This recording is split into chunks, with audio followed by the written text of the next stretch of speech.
dương mà bây giờ bị hiệp rộng ít nào video market structure đâyยังต่อពីវីដេអូមុនហើយយើងមកមើលពីការចាប់ structure បោះនិងអាយបោះតើបោះយើងចាប់នៅពេលណាអាយបោះចាប់នៅពេលណាហើយជាមួយនឹង MSS យើងចាប់នៅពេលណាយ៉ា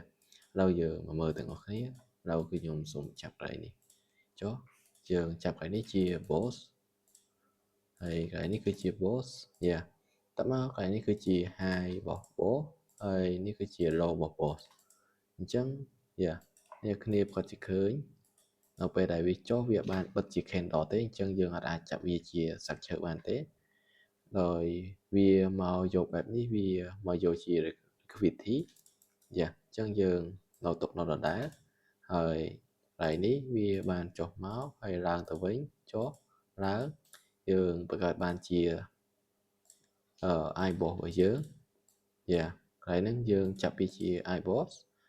មានន័យថា internal break of structure internal គឺផ្នែកខាងក្នុងយ៉ាហើយបន្ទាប់មកវាបានបែក structure របស់យើងផ្ទាប់ទៀតយើងយ៉ា i boss ក៏បានបែក boss ក៏បានបែកយ៉ាហើយមួយទៀតនៅពេលដែលវាបានបែក structure អស់ហើយកំពុងតែ bull បែបហ្នឹងអ្វីដែលយើងអាចធ្វើគឺយើងនឹងរកឱកាសបាយច្រើនជាង sell យ៉ាអញ្ចឹងនៅពេលដែលវាបានឡើងបន្តិចចុះមកយ៉ាមកយក liquidity នៅជើង wick low ប៉ុន្តែវាមកផ្ដាច់យ៉ាមកបិទជា candle យើងកន្លែងនេះយើងចាប់វាបានជា MSS យ៉ាអញ្ចឹងនៅពេលដែលយើងចាប់វាបានជា MSS ហើយគឺខ្ញុំសុំ note ឈ្មោះ MSS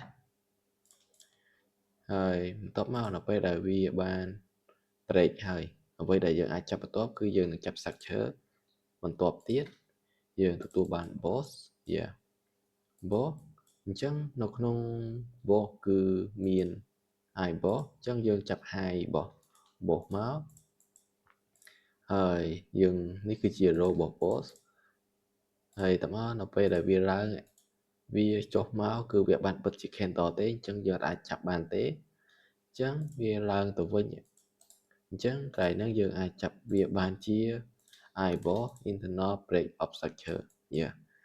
ហើយបន្ទាប់មកយើងទទួលបាន structure មួយទៀតនៅចំណុចមួយនេះហើយ structure ធំរបស់យើងក៏បានផ្លាស់ប្ដូរទម្រង់ដែរហើយខ្ញុំសូមបញ្ជាក់មួយទៀតនៅពេលដែល structure ធំ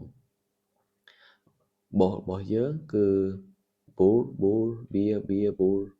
មានន័យថាវាអត់មាន direction ច្បាស់លាស់អ្វីដែលយើងអាចធ្វើបានយើងមិនគួរទេព្រោះ data វាបានប្រាប់ហើយថា structure គឺវាអត់អាចផ្ដល់ data ច្បាស់លាស់ណាមួយបានទេយ៉ា